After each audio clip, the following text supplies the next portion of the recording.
provocan más reticencia, en torno a las cuales sigue habiendo más dudas, y a las que se las mira con más mirada prejuiciosa, ¿no? Se las mira desde una mirada deficitaria, de un modelo de déficit, por lo que no hay en ella, porque en esa familia no hay padre, porque en esa familia no hay madre, pero no por lo que hay, ¿no? Recuerdo un chico que decía, siempre nos dicen, ¿y cómo ha sido eso de crecer sin padre? Yo le digo, ¿y cómo ha sido eso de no crecer con dos madres, ¿no? Pues, es verdad que en algunas de ellas no hay padre, pero hay dos madres. Y eso es sencillamente distinto. No es deficitario, es distinto, es otra realidad.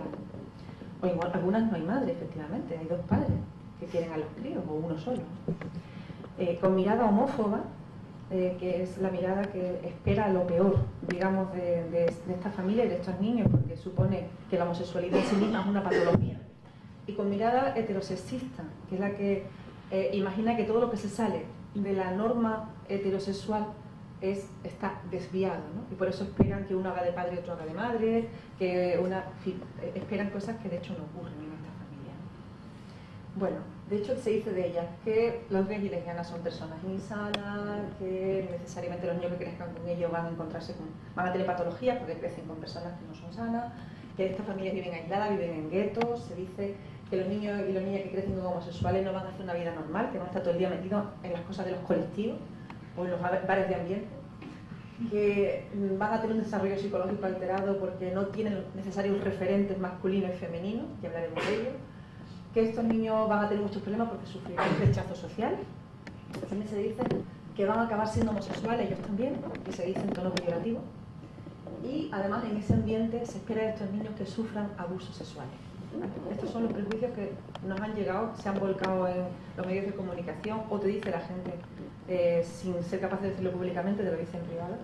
Y nuestro equipo, que llevaba tiempo trabajando en diversidad familiar, en otras diversidades, hace unos años se planteó intentar resolver estas dudas y dar respuesta a estas preguntas. A la última ni nos lo planteamos. ¿Por qué? Porque los datos que tenemos de abuso sexual son muy claros. El abuso sexual es heterosexual, fundamentalmente. Y habitualmente es de un hombre hacia una mujer. Y además habitualmente es de un hombre hacia una mujer de su entorno familiar. Vamos a decirlo claro. Entonces, el dato en España y en el resto del mundo. Por tanto, eso no quiere decir que no haya personas homosexuales abusadoras, como hay personas heterosexuales abusadoras, por Dios, con las que yo no me identifico de ninguna de las maneras, ¿no? Pero eso ni nos lo planteamos estudiarlo. Los demás sí, ya veréis que hemos intentado dar respuesta a ello. Por tanto, si pasamos de los prejuicios a la ciencia, vamos a ver qué dice la ciencia. Se han realizado ya muchos estudios, se han realizado en todos esos países que veis ahí, que ni leo. Se han realizado varios estudios longitudinales, que son estudios que se empiezan a hacer ahora y se sigue a los niños durante un tiempo de su vida. Algunos han llegado hasta los 24 años de los críos, los 23, perdón, y otros van ahora por la adolescencia. Los resultados de estos estudios son todos muy coincidentes, llamativamente coincidentes, y ocurre lo mismo con los españoles. Y nosotros hemos realizado ya 3, el último se acaba de terminar, estamos terminando de analizar datos, solo comentaré algunos de ellos, pero de los 2 anteriores sí que os voy a hablar, claro que tendré, ¿vale? En el primero estudiamos a 28 familias, es un estudio que se terminó en el 2002, en una situación política y legislativa distinta. Vimos a 28 familias, 15 de Andalucía y 13 de Madrid, la Comunidad de Madrid. En 14 de ellas los niños vivían con un progenitor a solas, en las otras 14 vivían con una pareja, en este caso de lesbiana. En todas ellas los progenitores vivían abiertamente su homosexualidad.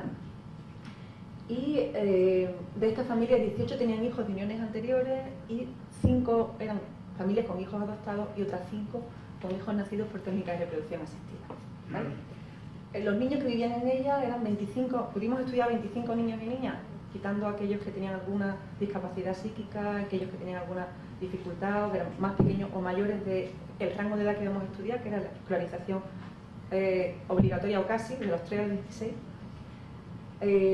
Ahí los tenéis, estaban 5 de ellos en infantil, 12 en primaria, 8 en secundaria, eran 13 niñas y 12 niños, y por cada niño de nuestra muestra, que eran los hijos de esta familia, estudiamos 2 de comparación. Fuimos a sus escuelas, no dijimos el objetivo último, porque había un bien mayor que salvaguardar, que era la intimidad de los menores y de la familia, y negociamos con nuestro comité ético y con las instituciones que nos financiaban, que no diríamos el objetivo último, aunque sí dijimos en las escuelas que estábamos estudiando diversidad familiar, ¿vale? Entonces, en cada clase en la que estaba nuestro niño, que ya llegamos a ella supuestamente por azar, pero no, nuestro niño estaba en esa clase, esa fuimos.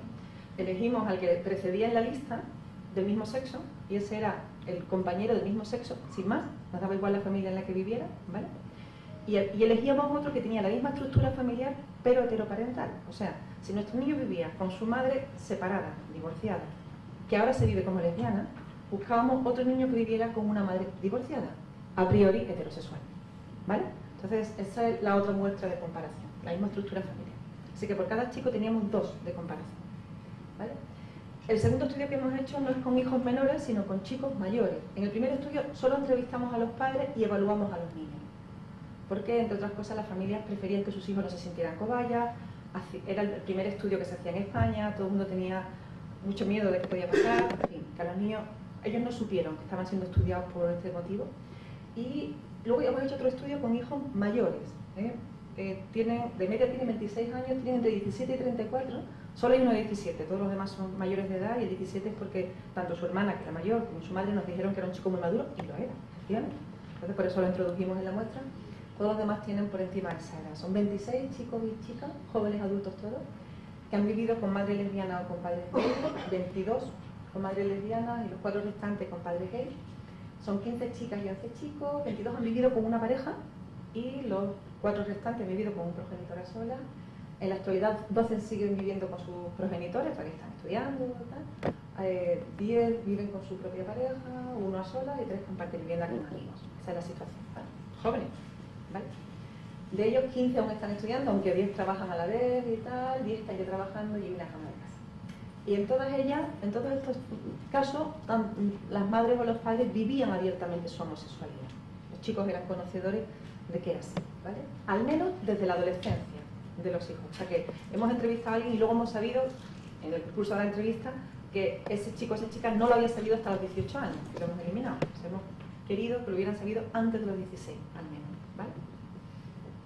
Bueno, ¿qué preguntas queremos responder en el día de hoy? Espero no enrollarme mucho. Primero, si son estas familias contextos idóneos para el desarrollo, ¿vale? ¿Son hogares en los que los niños pueden crecer bien? Que es la primera pregunta que se hacía a la sociedad. La segunda, ¿cómo está siendo el ajuste psicológico de estos niños? ¿Cómo están creciendo? ¿Cómo están desarrollándose?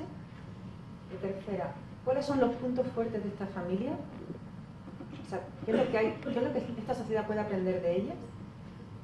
La cuarta, ¿cuáles son sus debilidades? Y por tanto, ¿qué puede hacer la sociedad para mejorar sus vidas? ¿Vale? Vamos a empezar con la primera, que era ¿cómo son estas familias en tanto que contexto para el desarrollo? Decidimos para estudiarla elegir las dimensiones que en nuestra sociedad y en otras utilizamos para valorar si una familia es idónea para la adopción.